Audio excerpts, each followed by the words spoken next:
Hello students, in the previous video we have discussed about the electric field intensity for a non-conducting hollow sphere or a shell. In today's video we have to discuss about the electric field intensity due to a non-conducting charged solid sphere. Means in previously we have discussed about the hollow sphere or shell. In today's video we have to discuss about the what is the electric field intensity for a solid sphere. Again at its center पे क्या होगा, surface पे क्या होगा, inside क्या होगा और outside क्या होगा. Clear? So again for starting that topic, every time you have to write, you have to consider 2 to 3 points. So first here we have to consider that consider a solid sphere. This is a solid sphere of radius capital R. Clear? And center is at O. इसका centre कहाँ पे है? O पे है. And its radius is capital R. Clear? We have calculated electric field intensity at any point inside the solid sphere. हमने इसके inside निकाल ली है, ऑन द सरफेस निकालनी है और कहीं पे भी आउटसाइड निकालनी है. Clear? Let E be the electric field, magnitude of electric field है जो इसके हर एक पॉइंट के ऊपर क्या है, सेम है. तो इफ क्यू डैश, अगर हम क्या कह देते हैं कि let Q be the charge on that solid sphere, इसके ऊपर क्या है, क्यू चार्ज है. तो लेट क्यू क्या इसके ऊपर बेटा, चार्ज. अब जो क्यू चार्ज है इसके ऊपर यूनिफॉर्मली डिस्ट्रीब्यूटेड है, मतलब इनसाइड भी आउट, क्योंकि ये होलो नहीं है, ये एक सॉलिड है. तो सॉलिड के अंदर भी चार्ज हो सकते हैं, लेकिन जब होलो कोई बॉडी होगी तो अंदर जो होंगे वो वैक्यूम होगा और सारे चार्ज कहाँ होंगे, सरफेस पे होंगे. But this sphere is a solid, so that sphere contain charge inside also. So we have to find the electric field intensity. So first we will take a point P. We say that कि this is a point P. ये कोई क्या है, point P है. Clear? तो for that point P we will draw a Gaussian surface inside that. ठीक है, इसके ऊपर में क्या ड्रॉ कर दिया, गॉसियन. अब जो ये P पॉइंट है it is at a distance R. ये सेंटर से कितने डिस्टेंस पे, R पे है. Clear? Again we have taken a small element ds of that surface. हमने इसका एलिमेंट क्या ले लिया, ds ले लिया. ठीक है. And we draw its surface vector. हमने इसका सरफेस वेक्टर ड्रॉ किया जो ds वेक्टर आ जाएगा. एंड वी से दैट कि जो इलेक्ट्रिक फील्ड की डायरेक्शन है वो भी ऐसे ही है बेटा, like this on that surface. वो कोई जरूर नहीं, अगर आप यहां मानते हो तो means we have to taken that कि electric field and surface vector both are in the same direction. तो ये आपका यहां पे आ गया E. Means E is electric field and ds is a surface vector which both are in the same direction. One more point you have to consider here कि we say that कि let Q dash be the charge on the that Gaussian surface. कि जो Q dash है इस Gaussian surface के ऊपर charge है, क्योंकि पूरे के ऊपर क्यू है तो इसके ऊपर इससे कम ही होंगे, क्योंकि कुछ चार्ज अंदर है बाहर है. तो क्यू डैश हमने क्या मान लिया, इसके ऊपर चार्ज मान लिया. Again we have to apply here the Gauss law. तो गोज लॉ आपको ये कहता है कि जो फ्लक्स होगा, the flux for that surface is at point P is equal to Q dash by epsilon naught. ये हमें पता है, किसी ने कहा है, ये कहा है गोज लॉ ने, या गोज थ्योरम कहती है कि जो फ्लक्स होगा वो charge enclose by that surface into में 1 अपॉन एप्सिलॉन नॉट टाइम होगा. तो ये तो हमने एक निकाल लिया. एक हमने जो उसका स्मॉल एलिमेंट लिया है वहां से निकाल लेंगे. तो वो आपको पता है, वो जो आपका होगा वो होगा आपका surface integral of electric field into में सरफेस वेक्टर. क्लियर? अब ये दोनों वेक्टर क्वांटिटी हैं तो इसके ऊपर बेटा आपने एरो जरूर डालना है. लेकिन जब हम इसको करेंगे तो E कम्स आउटसाइड, और ये जो पूरी क्वांटिटी है this is equal to D phi. ये किसके इक्वल होगा, डी फाई के इक्वल होगा. तो जब हम इसको इंटीग्रेट करेंगे तो ये आपका है सरफेस वेक्टर ds. ये बेटा हम अब 5th to 6th टाइम इसको लिख रहे हैं. तो अब आप लोगों इसका इंटीग्रेशन आपका फाई बन जाएगा और इसका बन जाएगा आपका E डॉट S. क्लियर? तो ये आपकी आ गई equation second. So now we have to compare both 1 and 2. तो जब हम कंपेयर करेंगे 1 और 2 को तो यहाँ से क्लियर दिखाई दे रहा है कि E डॉट S जो आपका बनेगा वो बनेगा Q dash by epsilon naught. ठीक है. तो यहाँ से जब मैं S निकाल लूंगा तो इस स्फीयर का सरफेस एरिया, तो इसकी रेडियस कितनी स्मॉल आ रहा है, तो इसका जो S होगा that S is equal to 4 pi small r square. तो यहाँ जो E की वैल्यू आएगी E dot 4 pi small r square is equal to Q dash by epsilon naught, और जो E आपका आएगा वो आपका यहाँ से निकल के आ जाएगा, that is Q dash by 4 pi epsilon not r square. So this electric field intensity is in the form of charge. But if we want to write in the form of volume charge density, जैसे हमने पढ़ा था linear charge density, हमने पढ़ा था surface charge density, अब ये solid है तो सॉलिड में होगी वॉल्यूम चार्ज डेंसिटी. तो वी ऑल नो दैट कि जो वॉल्यूम चार्ज डेंसिटी आपकी होती है वो आपकी होती है रो होती है वॉल्यूम चार्ज डेंसिटी, ये होती है आपका charge per unit volume. Clear. तो जो ये गॉसियन सरफेस है इसने कितने चार्ज इनक्लोज किए हैं, इसने चार्ज इनक्लोज क्यू डैश, और इसकी सरफेस वॉल्यूम चार्ज डेंसिटी क्या सिग्मा ही होगी, तो सिग्मा इज इक्वल टू जब यहां से क्यू डैश एस टी जाएगा और इसकी जो वॉल्यूम होगी that is 4/3 pi are cube. तो इस क्यू डैश की मैं वैल्यू निकाल लूंगा, तो जो क्यू डैश आपका आएगा वो आपका आ जाएगा यहां से, दैट इज रो इंटू में 4/3 pi are cube.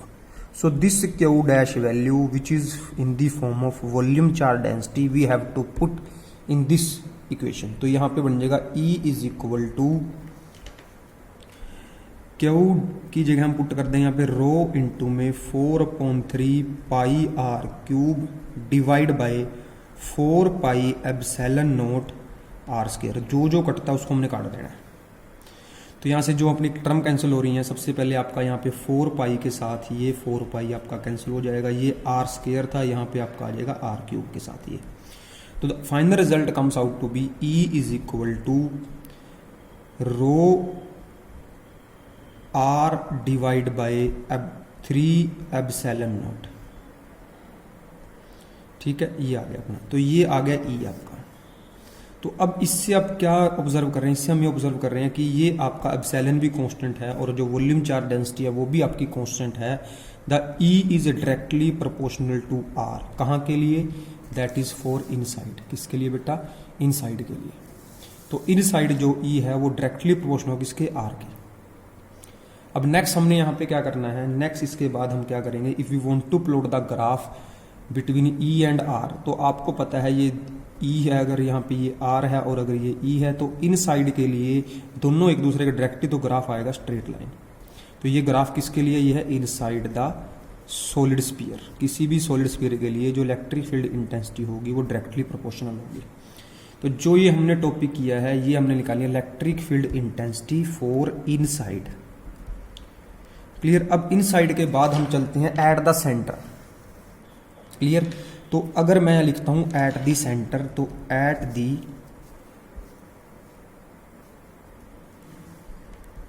The centre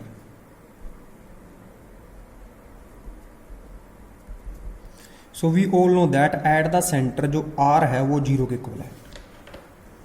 ये तो क्लियर सभी को, सेंटर के ऊपर जो R है वो 0 के इक्वल है. तो when we will put the value of R in this equation, so here R 0, तो your E comes out to be 0, means electric field intensity at the centre क्या हो जाएगी आपकी, 0 हो जाएगी. इसके बाद हम आगे चलते हैं. नेक्स्ट जब हम चलेंगे इसके बाद नेक्स्ट टॉपिक के ऊपर, मतलब नेक्स्ट पार्ट के ऊपर, हम निकालना है at the surface. At the surface. तो जब एट दी सरफेस की हम बात करेंगे तो यहां पे जो आपका स्मॉल r है वो कैपिटल R के इक्वल हो जाएगा. क्यों, अब मैं फिर से एक बार आपको डायग्राम पे लेके जाना चाहता हूँ.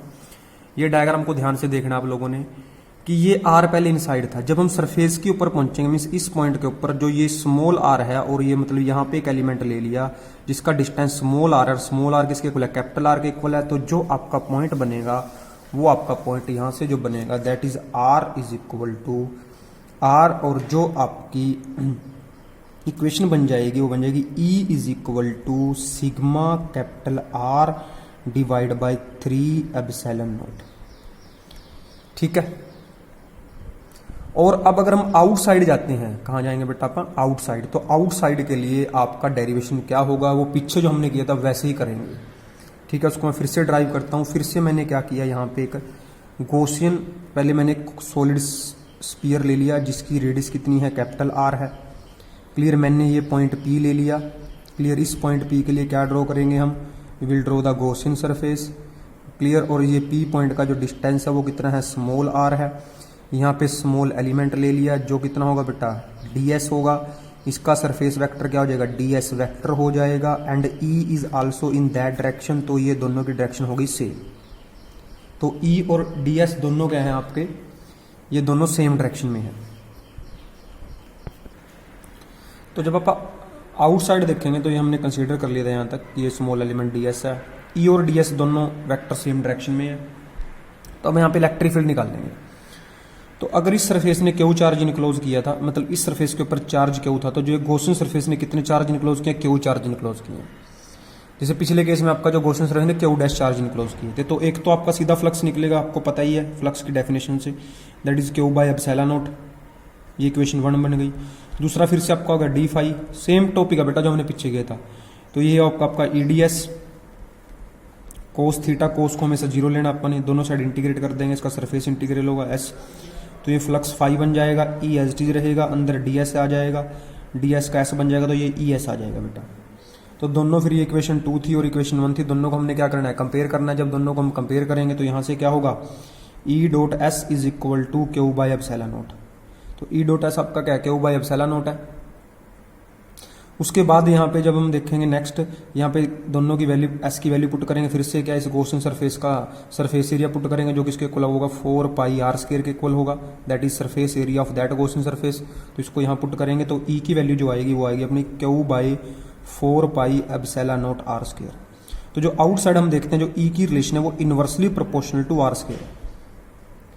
तो अगर हम देखते हैं इसको फिर से, इसका ग्राफ के ऊपर जाके जाते हैं, तो जब इन साइड थे हम क्या था भाई आपका, जैसे जैसे आर बढ़ रहा था, मीन्स एज आर इंक्रीजिंग, कि जैसे जैसे आपका आर क्या कर रहा था, जैसे फॉर एग्जांपल ये यहाँ से शुरू होगा बढ़ना, धीरे धीरे धीरे यहाँ पे आके वैल्यू क्या हो जाएगी, मैक्सिमम होगी, तो ये वैल्यू यहाँ पे मैक्सिमम होगी। इसके बाद जैसे आर और आगे बढ़ेगा, तो जैसे हम दूर जाएंगे तो आपको पता है ई और आर में क्या रिलेशन है, इनवर्सली प्रोपोर्शनल है। ई और आर में क्या रिलेशन है, 1/r स्क्वायर की रिलेशन है। तो अब वैल्यू क्या शुरू हो जाएगी, डिक्रीज होना शुरू हो जाएगी। तो जो वैल्यू डिक्रीज होगी तो यही ग्राफ जो आपका है वो अब आपका ये ऐसे आ जाएगा। तो ये आपका ग्राफ आ गया। पहले क्या था, जब अंदर होलो था तो ये ग्राफ आपका ऐसे था, यहाँ से ऐसे, क्लियर। फिर से वैल्यू एकदम क्या हुई थी, यहाँ पे आके मैक्सिमम हुई थी, ये दिस, इसके बाद ये आया था। तो ये आप लोगों ने यहाँ पे समझना है दोनों ग्राफ के बारे में।